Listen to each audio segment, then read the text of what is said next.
পাঁচটা ভিতর উপর ইসলাম প্রতিষ্ঠিত। প্রথম ভিতটার নাম কালেমা। এই বানাতটা করা হয়েছে আমার ভাইরা, ওই যে ভাইটা করেছেন ওই ভাইটা কইব, উনি এই বানাতটা যে করেছেন নেই এখানে, কই এই বানাতটা যিনি করেছেন বন্ধুরে আমার ভাইরা আমার, প্রথম ভিতের নাম কালেমা। এই কালেমা প্রাইমারিতে শিক্ষা হয় না, হাই স্কুলে হয় না, কলেজে হয় না, না হয় জোরে বলেন হয় না। এই বানাত মক্তব মসজিদ এইগুলোতে বন্ধুরে আমার ইসলামের দ্বীনি চর্চা হয়, ইসলামের দ্বীনি চর্চা হয়। শিক্ষার ব্যবস্থা যার জন্য আমার ভাইটা এত সুন্দর পরিষেবা করেছেন। কে বলেছেন তুমি আমার শিক্ষিতা মা দাও, আমি তোমাদের সুসন্তান দান করব। নেতাজি বলেছিল তুমি আমাদের রক্ত দাও, আমি তোমাদের স্বাধীনতা ফিরিয়ে দেব। বন্ধুরে আমার ভাইরা আমার, আর কে বলেছেন তুমি আমার শিক্ষিতা মা দাও, আমি তোমাদের সুসন্তান দান করব। বাপ ইট ভাটায় কাজ করবে, টোটো চালাবে, হকারি করবে, মাঠে ফেরে কি বলছেন চাষ জমি করবে, অফিসে কাজ করবে, ছেলে মেয়েদের পড়ার জি খেয়াল খবর রাখতে পারবে না। মা যদি শিক্ষিতা হয়, মা যদি লেখাপড়া জানে, তাহলে বলবে সেলিনা পর মা, জি আব্দুল পর বাপ, জি সময় হয়ে গেছে সন্ধ্যেবেলায় একটু পড়তে বস, নাকি বলছেন? তাহলে মাকে শিক্ষিতা হতে হবে। মাকে শিক্ষিতার জন্য আমার ভাই এই যে সুন্দর ব্যবস্থাপনা করেছেন। এদিকে একবার কি বলছেন আমার বয়স মানে বাচ্চাদের ছোট নার্সারি স্কুল করেছেন, এদিকে মহিলা বন্ধুরা আমার আবাসিক একটা প্রতিষ্ঠান গড়ে তুলেছেন।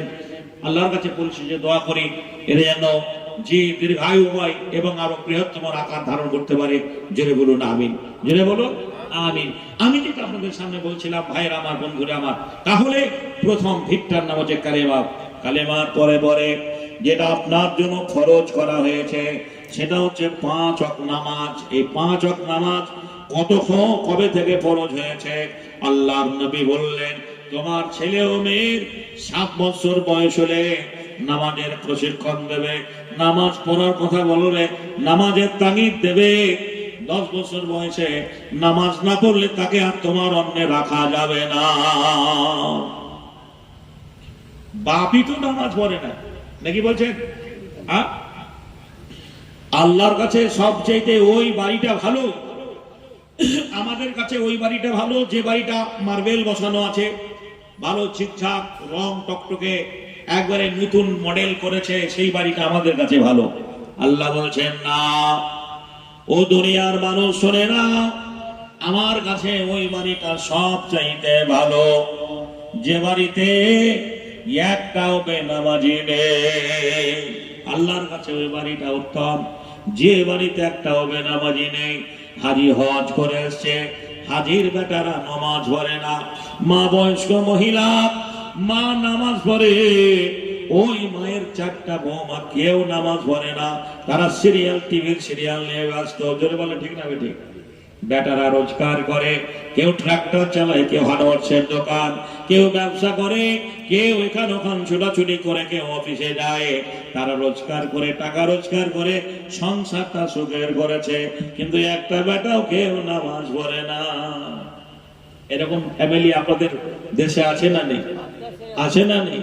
জোরে বলেন জি। তাহলে প্রথম যেটা কালেমার পরে যেটা আল্লাহ ফরজ করেছেন সেটা হচ্ছে 5 ওয়াক্ত নামাজ। এই কোরআনটা দেখছেন টেবিলে রাখা আছে, এই কোরআনটা আপনাদের প্রত্যেকের ঘরে ঘরে আছে। এই আল্লাহ রাব্বুল আলামিন এই কোরআনে যত কথা বলেছেন সবচেয়ে বেশি কথা নামাজের তাগিদ দিয়েছেন। নামাজের কথাটা বেশি বলেছেন যে নামাজ তোমরা কায়েম করো, নামাজ প্রতিষ্ঠিত করো, নামাজ তোমরা পড়ো। হাদিসে আছে আল্লাহ রাসূল বললেন মুসলমান আর কাফেরের মধ্যে পার্থক্য নামাজে। মুসলমান যারা হবে তারা নামাজ পড়বে, অমুসলমানদের মধ্যে নামাজ থাকবে না। এবার আপনাকে একটা কোটেশন তুলে ধরবো, নবীর যুগে সাহাবায়ে কেরামরা কিভাবে নামাজের গুরুত্ব দিয়েছিলেন। আল্লাহর নবী মসজিদ নববীতে বসে রয়েছেন, মসজিদ নববীতে বসে আছেন, গরিব মানুষেরা বললেন ও আল্লাহর নবী আমরা নামাজ পড়ি, ধনীরাও নামাজ পড়ে, আমরা রোজা রাখি, ধনীরাও রোজা রাখে, রমজানের শেষে ধনীরা দান করে, দানে নেকি রয়েছে। ধনীরা হজ করেছে, হজে নেকি রয়েছে। ধনীরা যাকাত দেয়, যাকাতে নেকি রয়েছে। তাহলে কি ওদের চাইতে আমরা আগে জান্নাতে যেতে পারবো না?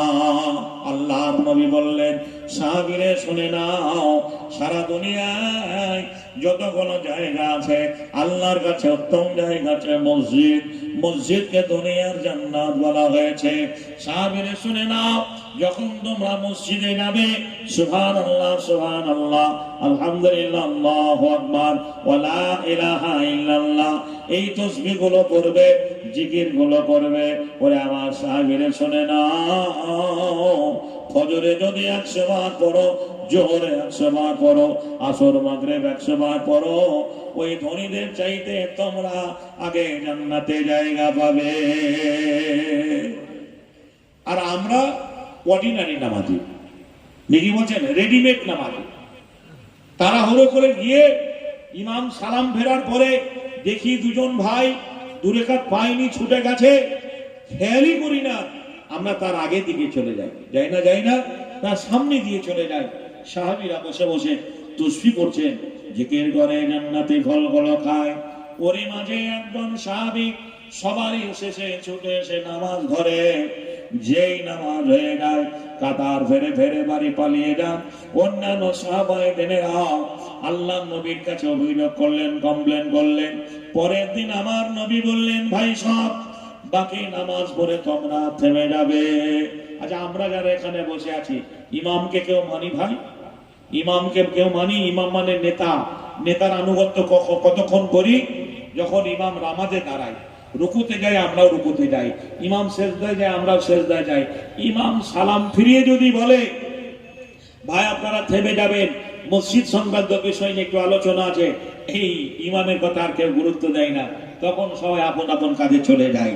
বন্ধুরে আমার, আল্লাহ রাসূল বললেন বাকি নামাজ পড়ে থেমে যাবে। নামাজ